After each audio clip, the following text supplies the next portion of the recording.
भगवान कृष्ण का आगमन।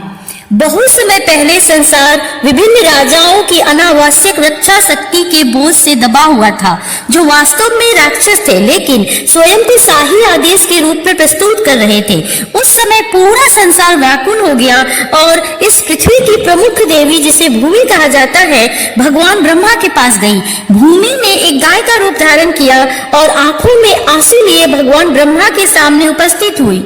उसने पृथ्वी की विपत्तिपूर्ण स्थिति के बारे में बताया। भूमि की दुर्दशा सुनकर भगवान ब्रह्मा बहुत दुखी हुए और उन्होंने तुरंत क्षीर सागर की ओर प्रस्थान किया, जहां भगवान विष्णु निवास करते हैं।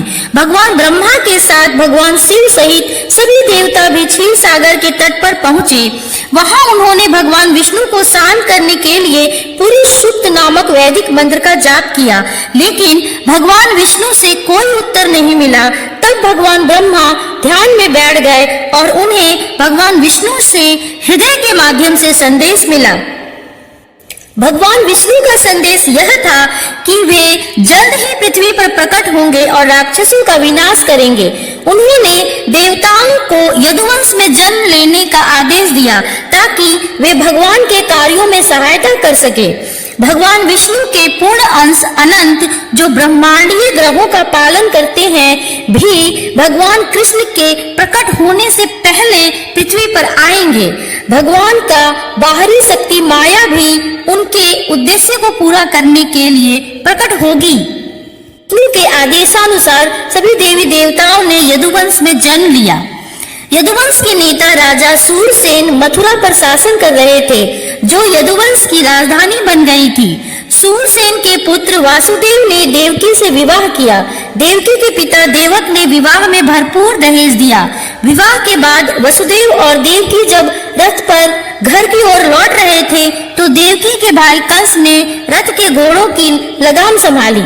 यात्रा के दौरान अचानक आकाश से एक दिव्य ध्वनि गूंजी, जिसने कंस को चेतावनी दी कि देवकी की 8वीं संतान उसे मार डालेगी। यह सुनकर कंस ने देवकी को मारने की ठानी, लेकिन वसुदेव ने उसे शांत किया और वचन दिया कि वे अपनी संतान को कंस को सौंप देंगे। इस प्रकार कंस ने देवकी को जीवित छोड़ दिया, लेकिन उसे और वसुदेव को कारावास में डाल दिया। कंस ने देवकी की सभी संतानों को मार दिया, लेकिन जैसे ही 8वीं संतान का जन्म हुआ, वसुदेव ने उसे गोकुल में नंद बाबा और यशोदा के पास छोड़ दिया और उनकी बेटी को ले आए। भगवान विष्णु ने इस बालक के रूप में जन्म लिया, जो आगे चलकर भगवान कृष्ण कहलाए। इस प्रकार भगवान कृष्ण का आगमन हुआ और उन्होंने राक्षसों का विनाश करके धर्म की स्थापना की। यह कथा हमें यह संदेश देती है कि जब भी संसार में अत्याचार बढ़ते हैं, भगवान अवतरित होते हैं और अधर्म का नाश करके धर्म की स्थापना करते हैं।